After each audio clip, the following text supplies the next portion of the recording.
Kelly King, and this is my blog presentation. I'm going to need you to bear with me because I just had tonsil surgery this week, so my voice is still recovering, so I'm going to do the best that I can. So, for my blog presentation, for my market research, so a lot of my content I wanted to focus around traveling, especially traveling on a budget. I wanted to do this because I wanted to particularly market towards college students, and oftentimes college students really want to travel but don't have the money to do so. So for my competitive research, I went and looked at different blogs that were similar to the blog that I was wanting to create. So I looked at blogs such as The Blonde Abroad and The Bucket List Family. And while both of these blogs are very strong in their content and their niche markets, I wanted to make sure that my content was both inclusive for men and women, and that my content wasn't too specific that I lost interest among important demographic groups. For the target market, my target reader, in terms of demographics, we're going to be targeting either male or female from ages between 18 to 30. So mainly college students, but I can also reach a demographic up to 30 years old. These readers are single, and they're either in school, looking for a break, or just finished school. Their personality is easy to adapt to new surroundings. They want to learn about culture and diversity and experience new things. As far as their financial situation, they're people who are wanting to travel but are wanting to do so in a cost-effective way. For positioning my blog, I wanted to position it amongst other social travel blogs in order for it to stay competitive. Since I'm targeting mainly college students, I wanted to use different social media platforms to appeal to a younger demographic, such as Instagram and Twitter. Okay, so now I will pull up my blog.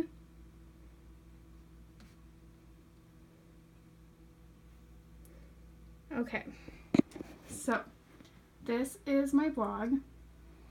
Okay, so for my blog, I chose just a picture of me since the blog was focusing around my experiences traveling. I have various blog posts such as like top 5 must-see places in Southeast Asia. Let's see, I have how to plan for a trip abroad. So this is my how-to video that I created and added to my blog. I also have how I was able to travel abroad for 4 months. I included different various blog posts such as sectionals, narratives, list. I have my horrific journey to Taiwan, which was one of my narratives. I also made sure to include pictures so that way my readers would be able to connect to what I was writing about. I wrote a blog post about the best time to travel to Thailand. Excuse me, I'm so sorry for my voice. Hotels versus Airbnbs, which one is right for you? I also did how to stay safe while traveling. This was one of my multimedia posts where I added GIFs, so that way I could kind of reach to the younger demographic that's really interested in pop culture. So I wanted to include different pop culture references that I felt like they would be able to connect with. 5 easy ways to travel around Southeast Asia was my first and last of my 8 posts. So going back up to the top of my blog, let's see. I also included different widgets such as my Instagram and Facebook. My Instagram and Facebook icons right here, and I included the icons by adjusting HTML coding. I also have recent posts here, so that way it would be easy for readers to find what I was posting on most recently. I included my Instagram link here as well, and you can see my most recent posts.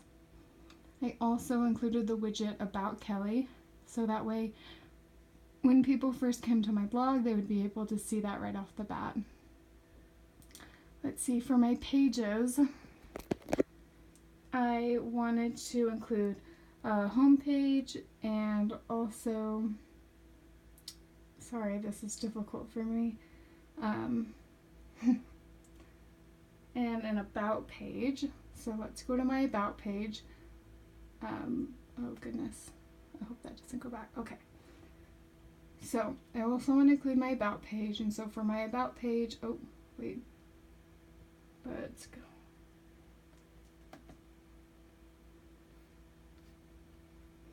Here we go.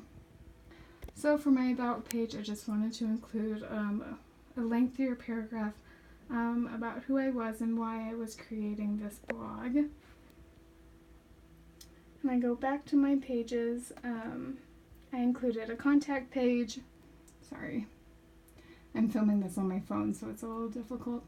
But I included a contact page in case anybody did want to contact me. And I also included an FAQ page. If I go to the FAQ page and scroll down, I wanted to include various questions that I felt like readers would be asking me if they were to come to my blog. As far as the design of my blog, I wanted to keep things fairly simple and mainstream. I wanted there to be white space so that way things didn't look too crowded. I wanted to include an infinite scroll so that way people who were logging onto my blog through their mobile phones would be able to easily read through my blog.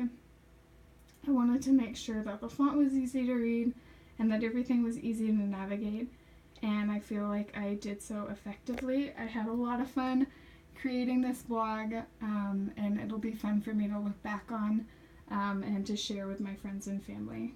So thank you so much for watching. Bye.